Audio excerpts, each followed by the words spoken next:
Ka bang may problema sa pera? Asya, ito na ang solusyon bukod sa inyong pagiging masipag at matyaga. Kailangan mo ng 1 basong tubig at 3 bawang. At pagkatapos, alamin ang silangan po ng inyong puntahanan. Hindi ka nalalabas ng bahay po ninyo. Ang gagawin nyo lamang, aalamin mo ang silangan. Mga bandang alas 7 ng umaga. Ang pinaka-powerful na paggawa ng ganito ay Tuesday or Friday. Pero kung kailangan mo na ng pera, ay gawin mo na ito. Pwede po ito kahit anong araw. Basta, sa umaga nyo siya gagawin ng alas 7 ng umaga. Ang numero 7 ay labis-labis na blessing at panungit ng swerte po yan. Kaya kailangan sa mga ganyang oras nyo siya gagawin. Ito po ay gagawin nyo lamang ng pasikreto na walang kahit sino man ang nakakailam. Kasi minsan may mga pagkakataon na nalalaman ng iba kumukontra. Kaya nasasayang yung effort ninyo dahil may mga kumukontra.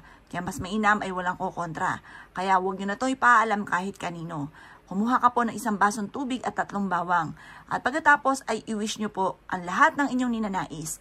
Sabihin nyo po, hindi na ako maubusan ng pera. Kailanman ay hindi na ako maubusan ng pera. Makakabayad na ako sa lahat ng aking mga pagkakautang at hindi na ako muli mangungutang pa. Mula sa puso ang pagwiwish, taimtim na panalangin. Walang imposible sa mga tao na masipag at matyaga. Ngayon, minsan nga lang masipag at matyaga ka pero parang sa walat-wala ang inyong pagiging masipag at matyaga. Kaya diyan papasok ang ating mga pampaswerte. Ito pa mga bossing ko, 1 linggo hanggang 2 linggo ay makikita nyo may sisibol sa bawang po ninyo mga bossing.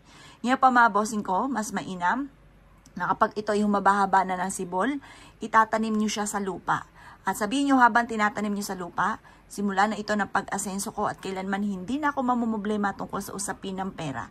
Maraming pera araw-araw ang darating sa akin. Makakamit ko ang lahat ng aking mga pinapangarap. I-wish nyo na ang lahat ng gusto po ninyo. Pagtapos ka na mag-wish, ito po hihipan nyo ng 3 beses ang tubig. At pagkatapos, ibilad nyo lang siya, ilabas nyo po siya. Sa may silangan, ibibilad nyo po siya sa liwanag na sinag ng araw.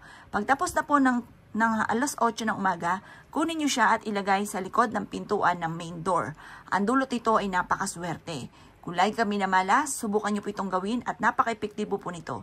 Kayo mismo ay ma-amaze dahil magsusunod-sunod ang mga blessing na darating po sa inyo. Kaya ako'y kinaniwala at naisyo po itong gawin. Ay siya mga boss. Good luck po sa inyo po lahat.